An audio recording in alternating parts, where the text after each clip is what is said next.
नियम मुख्यतः दो प्रकार के होते हैं, एक प्राकृतिक और एक कृत्रिम। प्राकृतिक नियम उसे कहते हैं जो प्रकृति के द्वारा तय किया है, तय किया हुआ है, और कृत्रिम नियम उसे कहते हैं जिसे हम लोगों ने बना लिया है। तो प्राकृतिक नियम, प्रकृति ने कोई बेईमानी नहीं किया,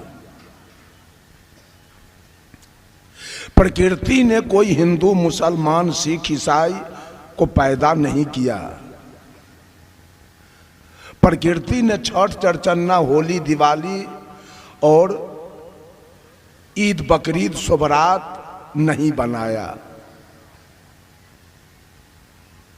प्रकृति ने मनुष्य को पैदा किया, प्रकृति ने इंसान को पैदा किया।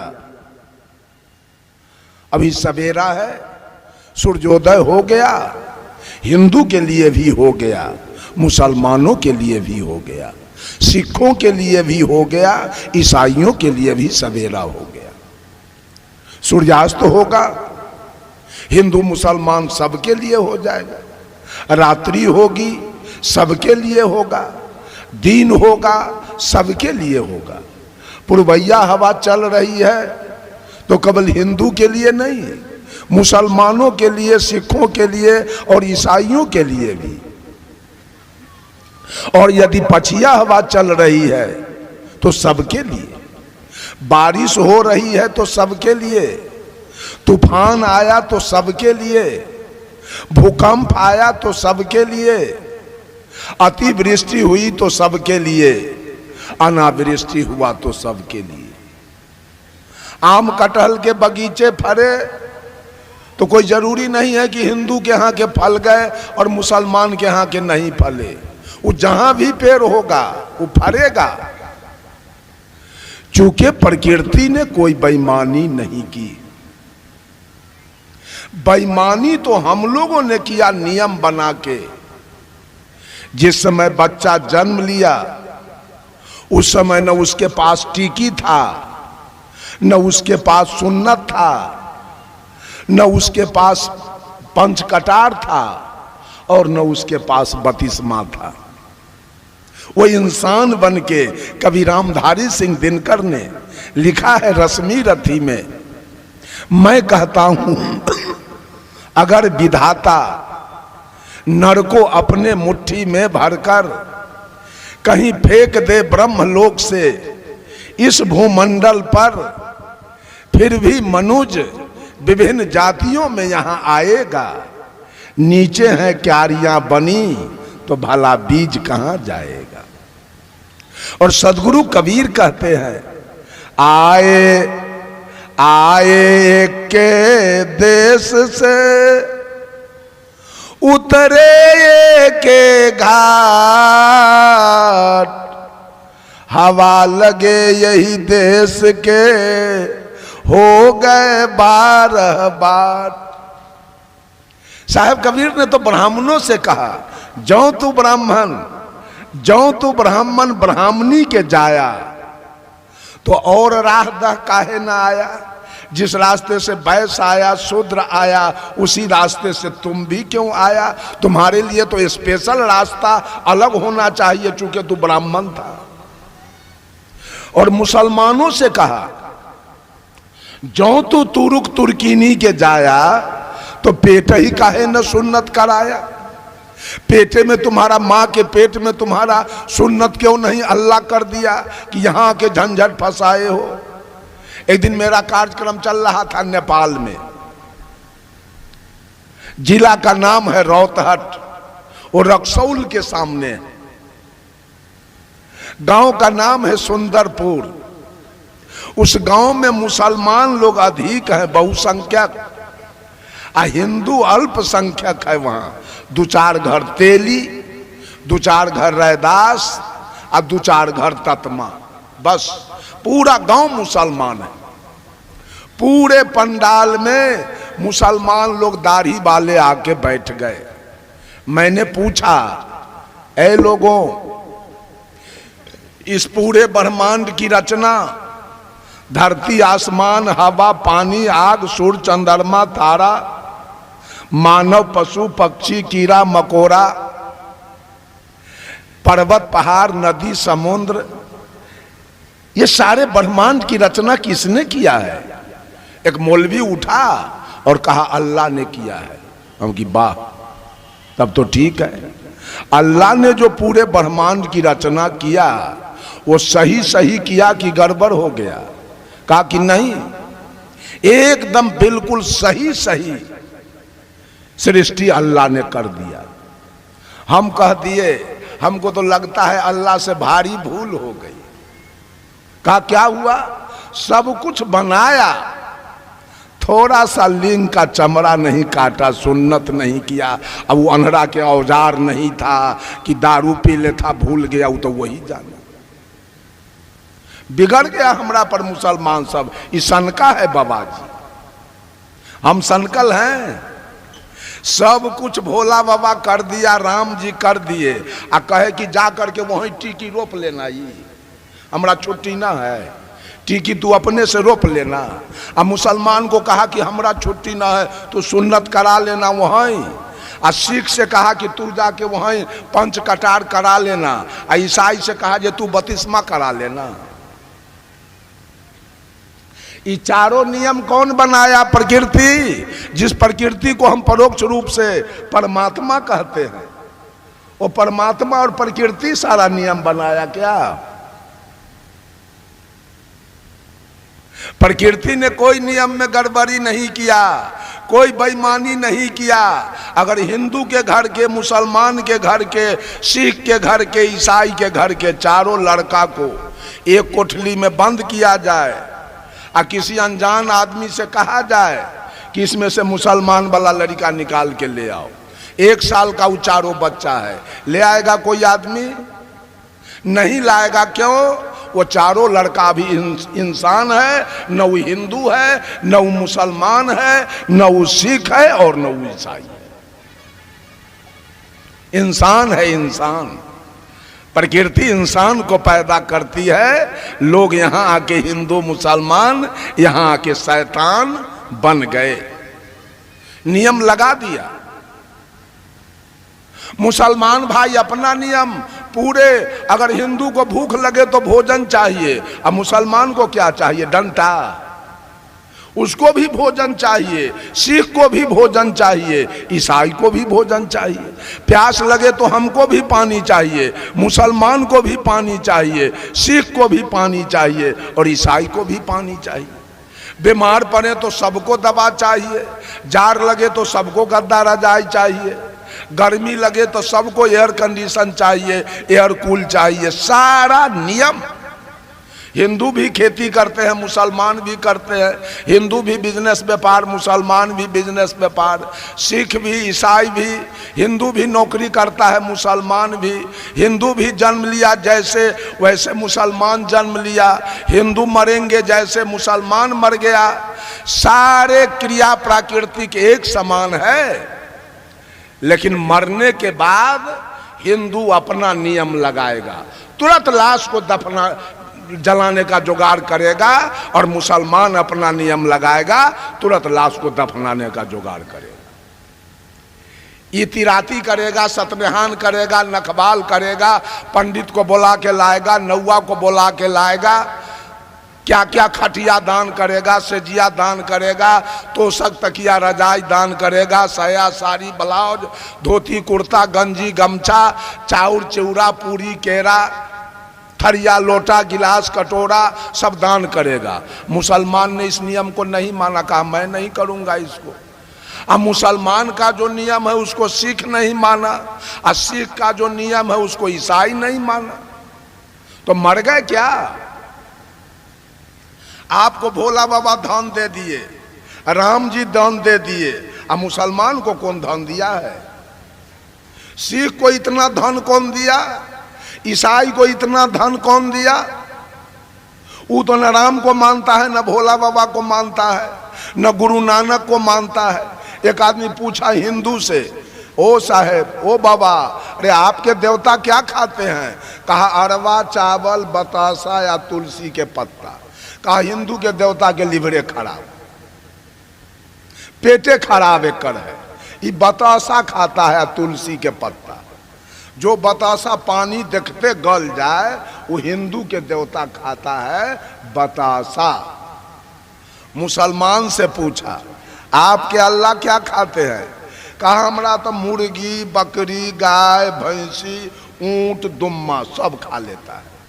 कहा वाह, मुसलमान के देवता के लीवर बड़ा मजबूत है, वो सब कुछ पचाता है। लेकिन ओ मौलवी साहब, आपके अल्लाह का भी लीवर उतना कारगर नहीं है। कहा कैसे?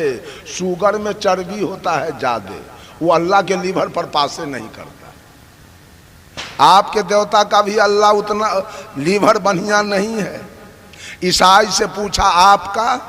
कहा हमारा तो गाय शुगर दोनों पार करता है। वाह वाह, आपके भगवान का लीवर कारगर है। ये सारे लोग भगवान बनाने वाले, नियम बनाने वाले, आपने 56 करोड़ देवता का नियम बनाया। अब मुसलमान ने इस नियम को नहीं माना। आप पूरब मुहे घूम के पूजा करने का नियम बनाया तो मुसलमान इसके विपरीत पश्चिम घूम गया।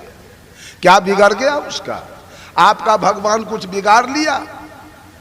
हमारे हिंदू भाई गाय के पूजा करते हैं, गोवर्धन के अभी दिवाली आ रहा है, गोबर का पूजा होगा। अब मुसलमान कुर्बानी के दिन अरबों खरबों गाय काट के खा गया, तो कुछ बिगड़ गया? हिंदू का देवता उसका कुछ बिगाड़ा? एक भी हिंदू ईद बकरीद सोबरात नहीं किया तो मुसलमान का देवता हिंदू को कुछ बिगाड़ लिया? यह सारा मनगढ़ंत बात है, सारी ऊपरी बात है, वास्तविकता कहीं है नहीं। हम लोगों ने कल्पना किया है देवी देवता के। सदगुरु कबीर कहते हैं, हंसा तू तो सबल था, हल्की अपनी चाल, रंग कुरंगे रंगिया त्योर किया लगवार। ऐ हंस, जिस दिन तू मां के गर्भ से बाहर आया था, तेरी चाल बड़ी निराली थी। तुम्हारे अंदर कोई जातीयता की भावना नहीं थी, कोई सांप्रदायिकता की भावना नहीं थी, कोई ऊंच नीच की भावना नहीं थी, कोई छुआछूत की भावना नहीं थी। उस दिन तू लबरा लंपट बेईमान भी नहीं थे। उस दिन तू बीड़ी खैनी गांजा भांग तारी दारू मांस मछली भी नहीं खा रहे थे। उस दिन तुमको भगवान का भी जरूरी नहीं था। उस दिन तुमको मंदिर मस्जिद का भी जरूरी नहीं था। उस दिन तेरा विचार हंस के समान था। लेकिन ज्यों ज्यों शरीर का विकास हुआ, जवानी आई, आदमी बेहोश होता चला गया। बच्चा जन्म लिया वो होश में है, बेहोशी तो जवानी में आती है। जवानी आ गई, बीड़ी पीना शुरू कर दिया। जवानी आई, खैनी खाना शुरू कर दिया। जवानी आई, दारू पीना शुरू कर दिया। जवानी आई, चोरी करना, घूसखोरी करना शुरू किया। जवानी आई, बलात्कार करना शुरू किया। साहब कबीर कहते हैं, हंसा तू तो सबल था। जिस दिन तू आया था माँ के गर्भ से, उस दिन तुम्हारे अंदर सबलता थी। तू सबल था और हंस के समान तू था। लेकिन आज तुम्हारा चाल काक के समान हो गया। सारे लोग चाल बिगाड़ लिए हैं। रंग कुरंगे रंगिया। जब हम माँ के गर्भ से आए थे, रंग था अच्छा, सात दया धैर्यशील विचार का रंग था। लेकिन ज्यों ज्यों जवानी आई, रंग बदलता गया, असली रंग उतरता गया और नकली रंग चढ़ता गया। मेरे ऊपर चढ़ गया काम क्रोध लोभ मोह अहंकार का रंग। जब ये गलत रंग चला तब हम दूध में पानी मिलाना शुरू किए हैं, तब हम आटा में चोकर मिलाना शुरू किए, तब हम चावल में कंकर मिलाना शुरू किए, तब हम घी में डलडा मिलाना शुरू किए, तब हम चोरी दलाली शुरू किए। और जब चोरी दलाली शुरू किए गलत काम, तो गलत काम करने वालों के ऊपर विपत्ति आएगी। गलत काम होगा तो विपत्ति आएगी कि नहीं आएगी? विपत्ति आएगी। गलत काम किए, आप पर मुकदमा हुआ, दरोगा जी आ गए, पकड़ के जेल में रख दिया, चाहे मारा, जिस समय डंटा चलेगी और जेल जाएंगे उस समय भगवान का उद्घाटन होगा। भगवान तो उद्घाटित है मनुष्य के द्वारा, भगवान है कहाँ? लोगों ने उद्घाटन किया भगवान के। और जो जैसे जहां के लोग हैं वैसे वैसे भगवान का उद्घाटन कर दिया। बंधु, अमेरिका का भगवान अलग है, रूस का भगवान अलग है, चीन का भगवान अलग है, ऑस्ट्रेलिया का भगवान अलग है, जर्मन जापान का भगवान अलग है। ये तो मैं देश स्तर पर, महादेश स्तर पर कहा। राज्य स्तर पर आइए, मध्य प्रदेश का भगवान अलग है, राजस्थान का भगवान अलग है, उत्तर प्रदेश का भगवान अलग है, मध्य प्रदेश का और हरियाणा पंजाब का भगवान अलग है, और बिहार का भगवान, बिहार में वो छठी माई भगवान है जो उत्तर प्रदेश और बंगाल में कहीं नहीं है। राज्य स्तर पर भगवान को बांटा गया, जहां जहां के लोग जैसे थे वैसा उद्घाटन कर दिया। और राज्य स्तर पर क्या, जिला स्तर पर आइए, आपके कोसी बेल्ट में पूर्णिया, सहरसा, कटिहार, मधेपुरा, सुपौल के लोगों ने भगैत का उद्घाटन किया। भगैत करते हैं। चलिए हमारे इधर समस्तीपुर, मुजफ्फरपुर, वैशाली, सीतामढ़ी, शिवहर, मोतिहारी, बेतिया, छपरा, सिवान, कहाँ ही अगर भगैत मिल जाए तो 50 जूता हमारे माथे पर खींच दीजिएगा। इधर के लोगों ने भगैत का उद्घाटन किया और जिला के लोगों ने नहीं किया। आपके इधर संत मत चल रहा है, हम लोगों के इधर पुनाह नहीं है, एको को लाल पियर कुर्ता वाला हम लोगों के इधर नहीं मिलेगा। तो उधर के लोग तो सारे नरक में जाएंगे। उधर भगैत नहीं होता है, एको को महिला के बेटा नहीं होगा, और एको को भैंसी पारी और गाय बाछी बच्चा नहीं देगी। तब ये सारा नियम बनाया गया। मैं जा रहा था राजमहल झारखंड में कार्यक्रम में, जब विक्रमशिला स्टेशन से गाड़ी निकली तो वो भूपेंद्र दास मेरे साथ थे, बता दिया, देखिए साहब यही रक्षी देवी के मंदिर है, हर मंगलवार के 100 बकरा कटाता है यहाँ। आपके यहाँ तो रक्षी देवी का उद्घाटन नहीं हुआ। चलिए मोतिहारी में मेरा कार्यक्रम था, आषाढ़ का महीना।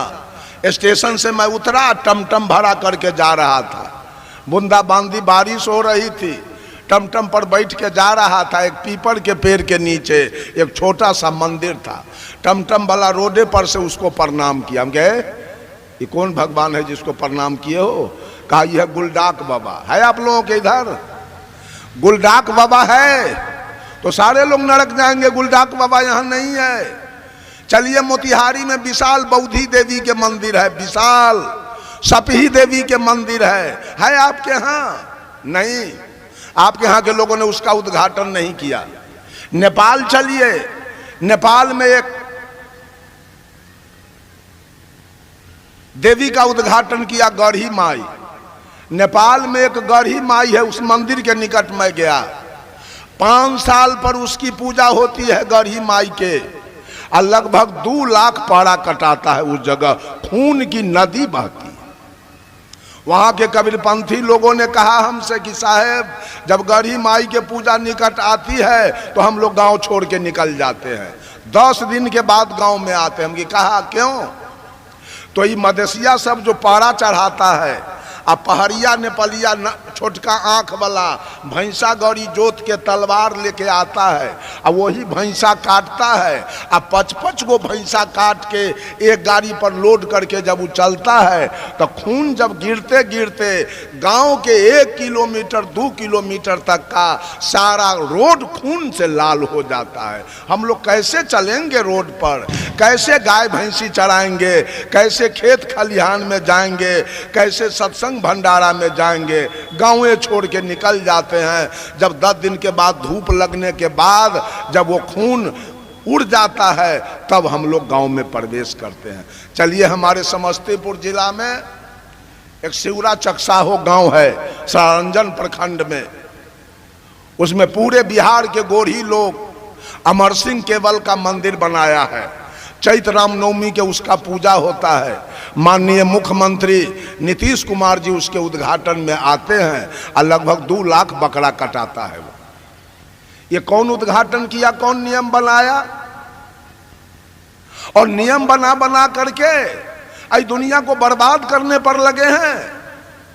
रामानंदी ने अपना नियम अलग बना दिया, आर्य समाज वालों ने अपना नियम बनाया, गायत्री परिवार वालों ने अपना नियम बनाया, आनंद मार्गियों ने अपना नियम बनाया, संत मत वालों ने अपना नियम बनाया, आशुतोष जी महाराज ने अपना नियम बनाया, बाल जुगेश्वर जी ने अपना नियम बनाया, जय गुरुदेव जी ने अपना नियम बनाया, रामपाल जी ने अपना नियम बनाया, सतपाल जी ने अपना नियम बनाया, ठाकुर अनुकूल चंद्र जी ने अपना नियम बनाया, भगवान रजनीश ने अपना नियम बनाया, बाबा हरदेव सिंह जी ने अपना नियम बनाया, राम रहीम सिंह जी ने अपना नियम बनाया, ओम शांति वालों ने अपना नियम बनाया, राधा स्वामी वालों ने अपना नियम बनाया, जैन वालों ने अपना नियम बनाया, बौद्ध वालों ने अपना नियम बनाया, ईसाई लोग अपना नियम बनाया, इस्लाम अपना नियम। कौन नियम अच्छा है जिससे हमारी मुक्ति हो जाए और हमारा कल्याण हो जाए? इतना झगड़ा ये गुरुआ लोग लगाया है।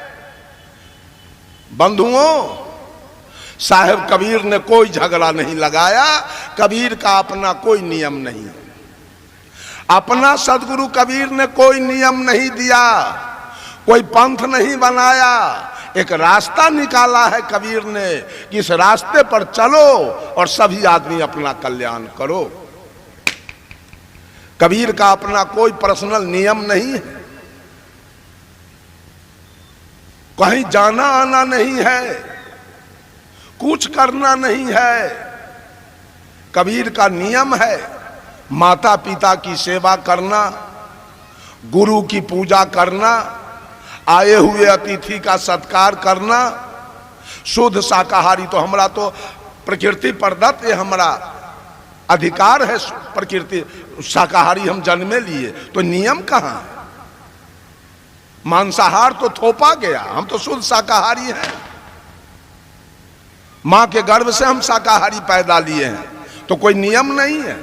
स्नान करना कोई नियम नहीं है, कपड़ा धोना कोई नियम नहीं है। साहेब कबीर तमाम लोगों को जोड़ने का काम किया। कहा, हिंदू कहे मोहे राम प्यारा, तो रुक कहे रही माना, आपस में दो लर लर मुए, मरम काहू नहीं जाना। हिंदू व्रत एकादशी ठाने, दूध सिंहारा सेती, तन को न हटके मन को न बस करे, पारन करे सगौती। तू रुक रोजा निमाज गुजारे, बिस्मिल बांग पुकारे, इनको बिहिस्त कहाँ से होबे, जो साझे मुर्गी मारे।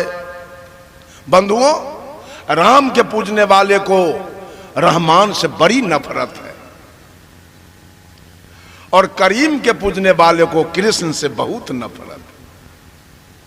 महादेव को पूजने वाले को मोहम्मद से बहुत नफरत है, और हजरत को पूजने वाले को हरि से बहुत नफरत है। ब्रह्मा के पूजने वाले को बिस्मिल्लाह से बहुत नफरत है और मोहम्मद अली के मानने वाले को बजरंग बली से नफरत है। मक्का जाने वाले को मथुरा से नफरत है और काबा जाने वाले को काशी से नफरत है और गंगा नहाने वाले को जमजम से। सदगुरु कबीर ने कहा ये सारी धरती राग द्वेष की अग्नि में जल रही है, भजन कहीं नहीं है, भक्ति कहीं नहीं है, केवल जलन। सारे लोग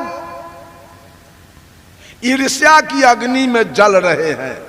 अगर हिंदू को छोड़ दिया जाए तो मुसलमान के मस्जिद में ये शुगर फेंक देगा, अब मुसलमान को छोड़ा जाए तो हिंदू के मंदिर में गाय का रान फेंक देगा, अगर सिख को छोड़ा जाए तो ईसाई के गिरजाघर को ही बुलडोजर से ढा देगा, और ईसाई को छोड़ा जाए तो सिख के गुरुद्वारा में आग लगा के जला देगा।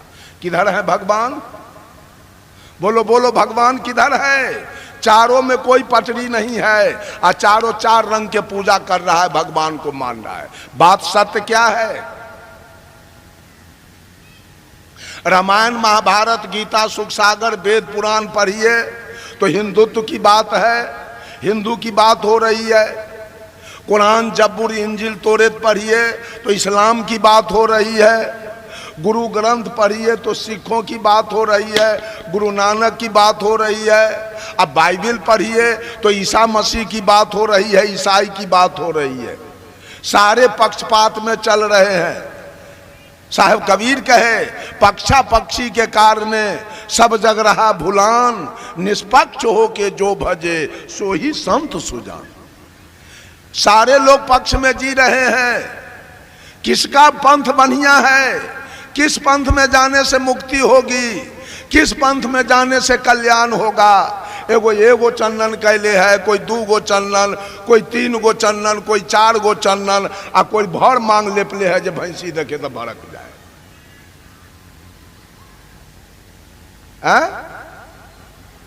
कौन ठीक है, कौन नियम बढ़िया है?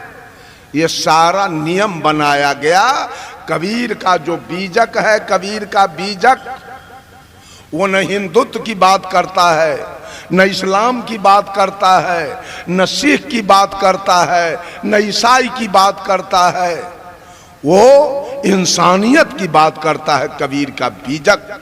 जब माननीय प्रेसिडेंट अब्दुल कलाम आजाद कबीर जयंती के अवसर पर मगहर पधारे थे और सदगुरु कबीर का एक तरफ समाधि और दूसरे तरफ मजार देखकर ताज्जुब हो गया, उंगली दांत के निकट ले गए। ऐसा महापुरुष नहीं देखा जो हिंदू मुसलमान दोनों को जोड़ता हो। साहब कहे खोजे अल्लाह के नगरिया जन्म के फूहरी, जन्म के फूहरी हो जन्म के फूहरी, खोजे अल्लाह के नगरिया जन्म के फूहरी। 5 वक्त नमाज गुजारे राखे 300 रोजा, 5 वक्त नमाज गुजारे राखे 300 रोजा। घट के अंदर खुदा बसत है तिनको कभी न खोजा, घट में छाई है अंधियारिया जन्म के फूहरी।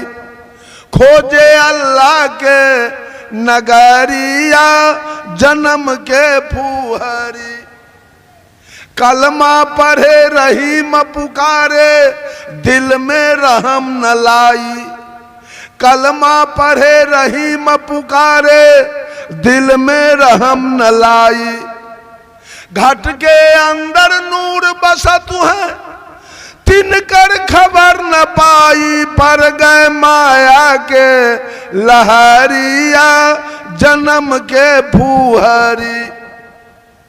सदगुरु कबीर कहते हैं अरे हाथ में हजरत कदम रसूले, नैन में नबी बिराजे।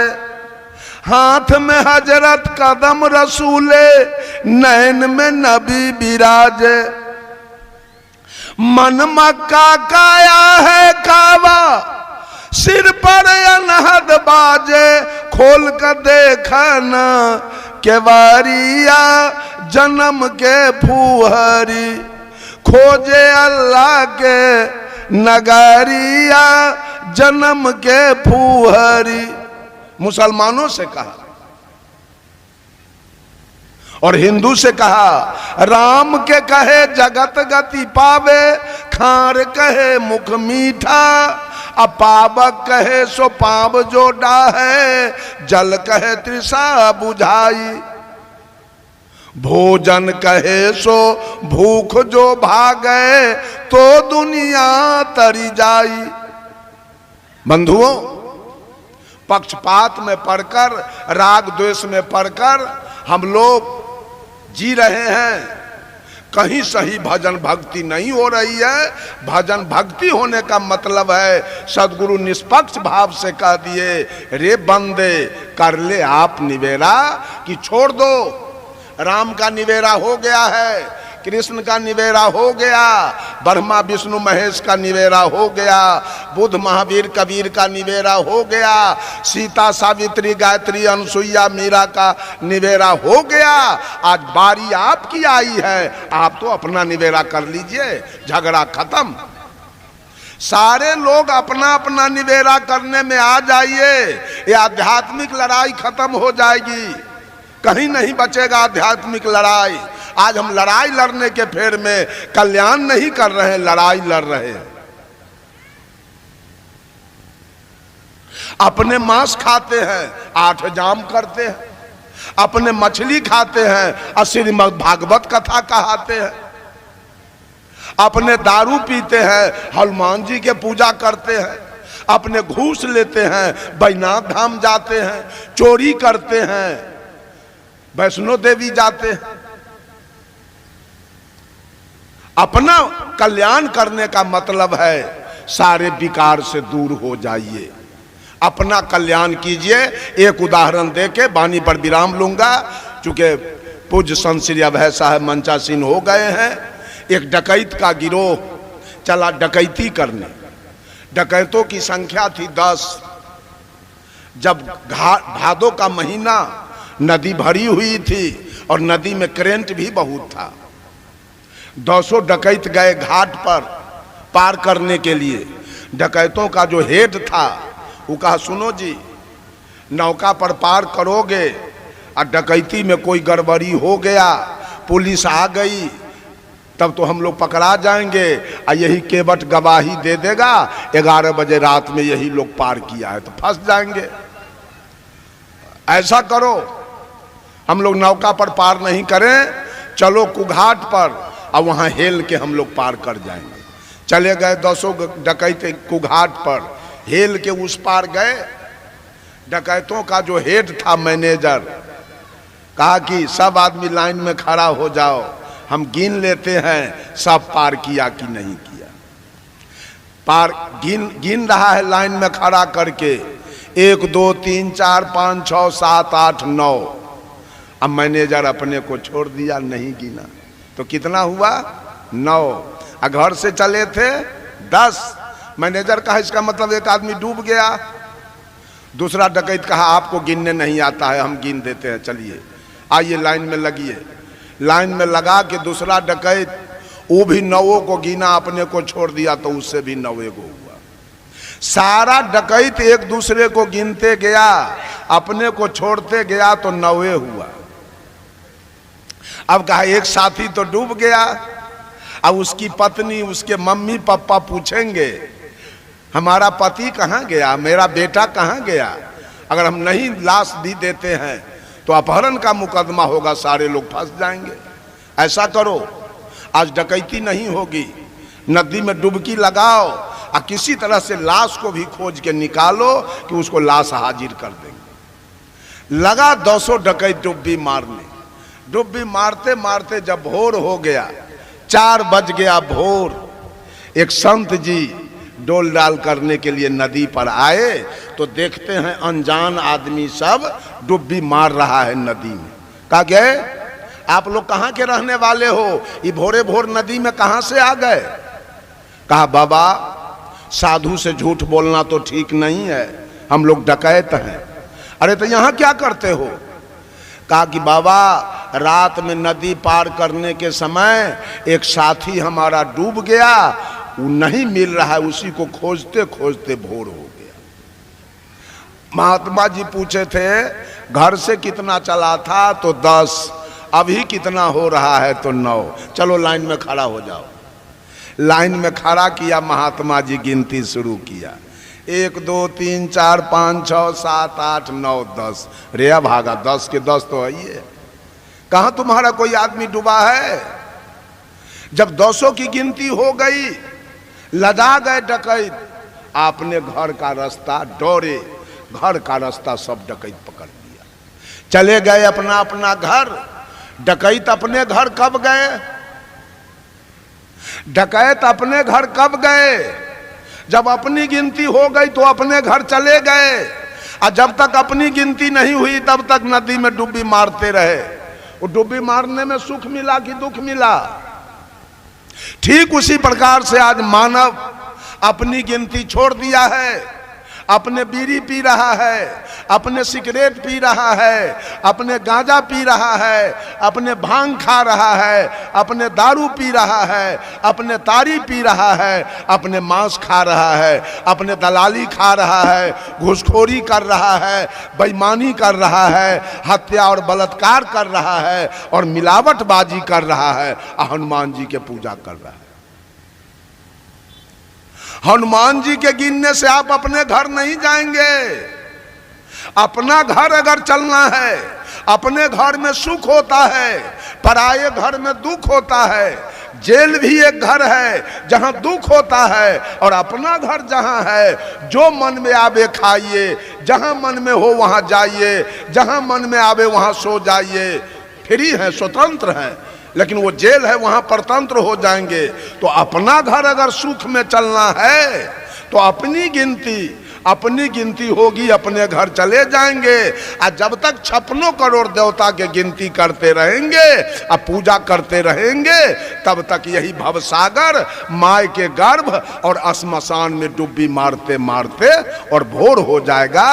रास्ता नहीं मिलेगा, कल्याण नहीं हो सकता है। इन्हीं चंद शब्दों के साथ देता हूं वाणी में विराम, और तमाम लोगों को साहेब बंगी नमस्कार, प्रणाम।